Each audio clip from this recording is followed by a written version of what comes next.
So I'm going to be showing you today how to create an employer account and register to an event. So first of all, you'll need to add your company name over here. You'll need to add your name as a recruiter, your work email, a phone number, a password, and agree to the terms of use. Once you click sign up, you'll be redirected to a page which will explain that they've sent to you an email to verify your email address. Once you click through to that, you'll be redirected to your existing account directly on the platform, and you'll be able to register the event from there. Since I already have an account, I can also click here, log in. Over here, I would just enter my email and password and log in. Now this will redirect me to the recruiter page, which I will also get to if I went via the verification process via my email. So over here, you'll see in the first section the events that you're already registered to, in which case you would just simply go to Manage Stall, and all other upcoming events on the portal. And for example, here I'm going to register to this event. Over here, you get a little bit of information about it, and you can register. It will ask for a little bit more information. You would add your email, potentially an extra contact person, and register.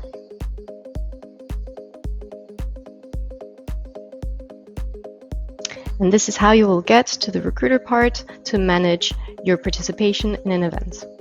So I'm going to go through quickly what the different tabs are about, and then in a separate video, I'll go individually through all of them. So over here, I'm automatically redirected to the stall setting tab, which is where I'll be able to add my company content to the stall. In this tab, I'll be able to manage and go through to the live presentation platform if I have a webinar, if my company is scheduled to present in a webinar at the event. In the interview tab, I'll be able to add slots for myself and my colleagues for students to book interviews with my company. My chats will show all the chats that have been started specifically with me. In the All Chat tab, I'll see all the conversations that have been started and ongoing with myself or my colleagues. In short, all the conversations attached to my stall. And in the Online Talent tab, that is where I'll be able to go through to the sourcing option. In other words, going and outreaching to the online users at the event. So we're now going to be adding content to the stall for the event. For the purpose of this tutorial, I've already added some content, but we'll go through each step. First, you would add a company logo, a cover image for your stall, and a profile picture. You would add some frequently asked questions to give a bit more information to the students. That way they'll see already in your stall some of these frequently asked questions, and they won't necessarily be asking them in the chat directly. For here, you would add a title and a company description, an image, and a video, a company video. Next, you would go into chat topic settings. Now, this is a very important step because this is how the students will be reaching out to your stall, sending out messages to you and your colleagues. So this is how you will organize the way that they reach out to you. You can over here edit however you would like. It will automatically change what appears in the image over here. However, the first one is set to be job related. You can still change the name of it. However, through there is how the students will be talking to you directly about a job. If you don't want to have any jobs available at the event, you would click over here, don't promote any jobs. If you have jobs, you would have this open. And then over here, you'll have the option of either if your company already has jobs in the system, you could attach them to the stall by clicking over here, or you could add a job from scratch through this job post flow.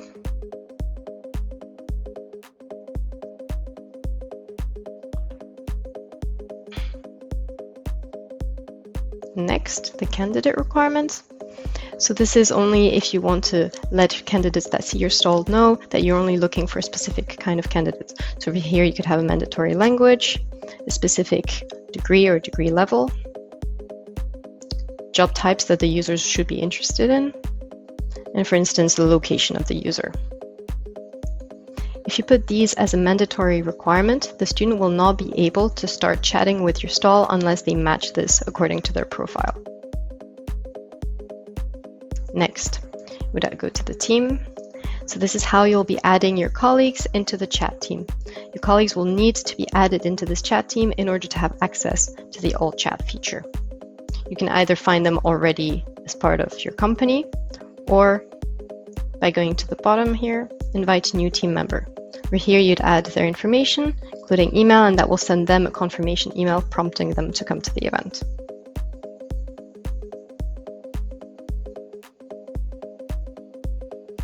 You would then save.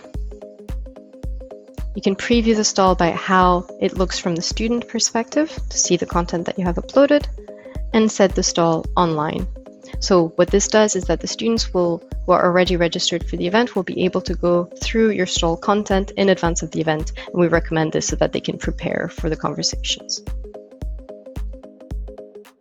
So I'm now going to be showing you how to add interview slots to your stall so that students can book interviews with you and your colleagues at the event. You would first enable it over here. If it is a multiple day event, you would pick which day it is. Then you would add all of the names of the recruiters that need interview slots here. So for now, I've already added some slots here for my colleague Almedin. I can see that he has one from 12 to 12:15, which is available, and no students have yet made a request for that one. However, for the slot from 12:30 to 12:45, there's been 2 requests for that. So what my colleague would do is he would click into the name of the students to see a little bit their CV, a bit more information on their profile,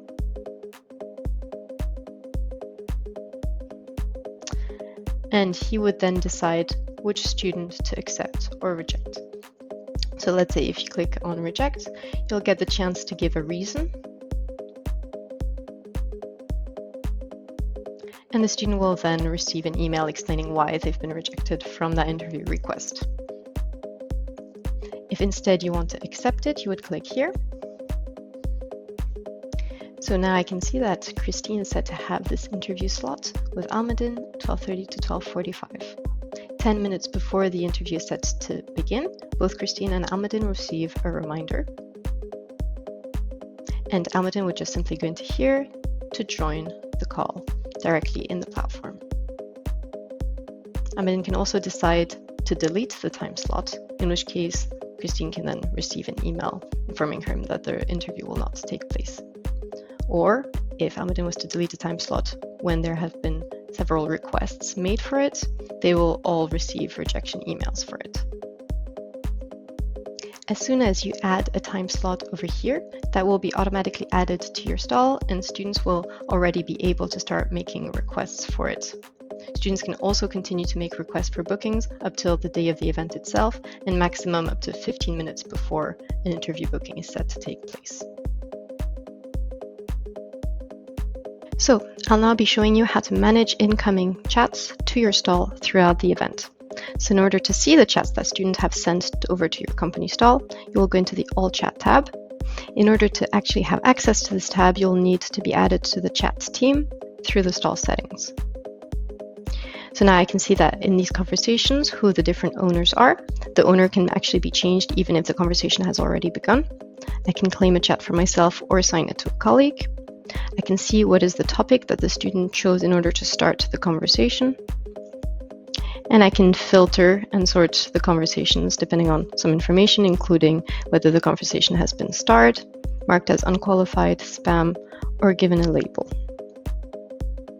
Now, if I actually want to click into a conversation, I'll click simply into the student's name. Now that I'm actually inside the conversation, I can continue in the written form.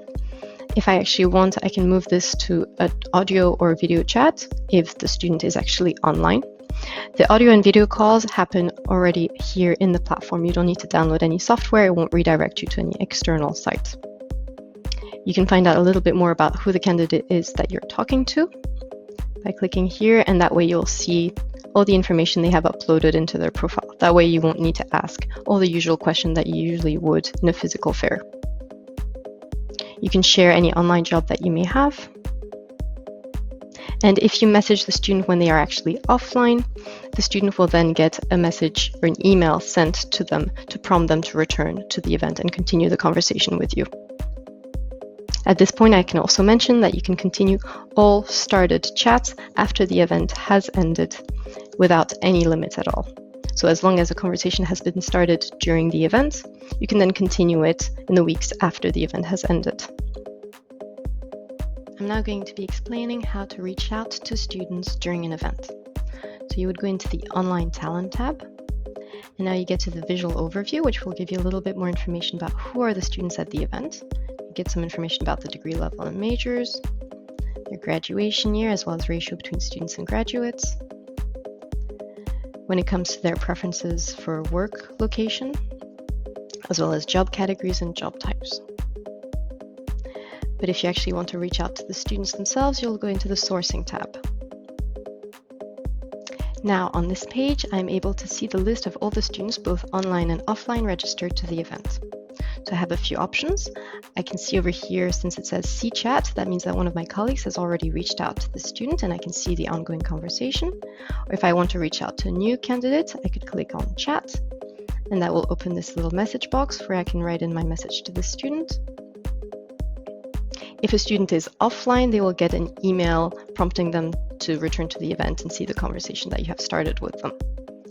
However, if I want to find out a little bit more information about who these students are, I can click into their names, and I would see the CV they have uploaded onto their profile. I can download it as a PDF, or simply scroll to see all the information they have put onto the platform. Now, let's say I want to make a bit of a more targeted search. I could add some filters over here. So let's say, for instance, I could add a language requirement. For instance, English at a professional level. And I could add, for instance, graduation year last year. And I'll see specifically 2 users that match the requirements I have added. Keep in mind not to add too many filters, and that some students may not have uploaded all their information into the profile, so you'll need to balance out the filters that you add compared to the candidates that you will then get. Keep in mind that before the event starts, you will be able to do this search and look through the candidate CVs. However, you'll only be able to actually send them messages and start conversations when the event goes live. After the event has ended, you'll be able to continue the conversations you have started, but you won't be able to start any new ones. If your company is set to present at the event, you will have this tab over here, Live Presentation, that you will have to go into in order to manage your participation in a webinar. So over here, as you can see, this is where the questions that the students will submit to your presentation. This is where the questions will come up. So if you want to see the questions at the same time as see the presentation platform, you will need to keep 2 windows open side by side. Now, if you actually want to join the presentation platform, either at the time of the event or to do a test run with the organizers, this is where you would click. Now, this is our live conferencing or presentation platform. You will come into here to do your presentation, both for a test run or at the time of the event. Now, this is where you would share your screen. You could raise your lower hand to let other speakers know that you want to speak. You could open a chat box. This is an internal chat box. It won't be broadcasted to the student side. It's just a way for you and the other speakers to communicate in the written form. Now you will start automatically muted and with your camera off. And when you see the previous company has finished their presentation, you would unmute yourself and turn on your camera, and that is when you'll be able to start presenting. I can also mention at this point that you will need to use Google Chrome, Firefox, or the latest version of Microsoft Edge, and the platform will not work if you have a VPN or firewall enabled.